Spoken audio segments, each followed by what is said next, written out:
Microsoft, Motorola, Intel সহ বড় বড় টেক কোম্পানিগুলো অলরেডি তাদের অফিস ইসরায়েলে সেট আপ করে ফেলেছে। মাত্র 97 লক্ষ জনসংখ্যার এই দেশে 6000-এর বেশি অ্যাক্টিভ স্টার্টআপ রয়েছে। Dell will invest $25 billion, the largest ever investment in Israel.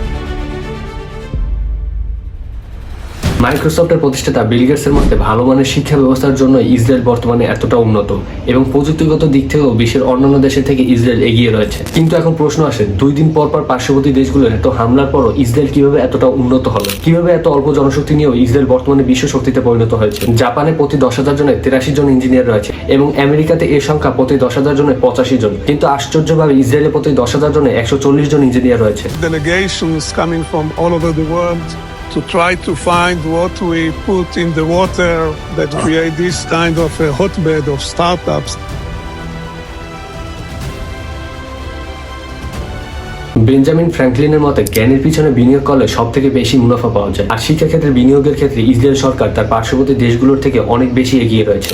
World ব্যাংকের রিপোর্ট অনুযায়ী 2021 সালে ইসরায়েলের মোট জিডিপির 7.41% শিক্ষা খাতের জন্য বরাদ্দ ছিল। যদি ইসরায়েলের সাথে বাংলাদেশের তুলনা করি তাহলে বাংলাদেশের মোট জিডিপির 1.83% শিক্ষা খাতের জন্য বরাদ্দ থাকে, যা বাংলাদেশের জনসংখ্যার তুলনায় খুবই কম। আচ্ছা, এ তো গেল শিক্ষা খাতে ব্যয়ের হিসাব, কিন্তু শিক্ষকদের খাতে ব্যয়ের হিসাবের দিক থেকেও ইসরায়েল অনেক উন্নত দেশের তুলনায় অনেক বেশি এগিয়ে রয়েছে। ইসরায়েলে শিক্ষার সাথে সাথে শিক্ষকদেরও অনেক বেশি গুরুত্ব দেওয়া হয়। ইসরায়েলের সরকারি শিক্ষা প্রতিষ্ঠানগুলোতে একজন শিক্ষক প্রতি মাসে প্রায় $2500 মতো পেয়ে থাকে এবং বেসরকারি শিক্ষা প্রতিষ্ঠানগুলোতেও শিক্ষকরা প্রায় $2400 মতো পেয়ে থাকে। আর এই যে সরকারি শিক্ষা প্রতিষ্ঠানগুলোর কথা বললাম, এগুলো কিন্তু যেন তেন সরকারি শিক্ষা প্রতিষ্ঠান নয়।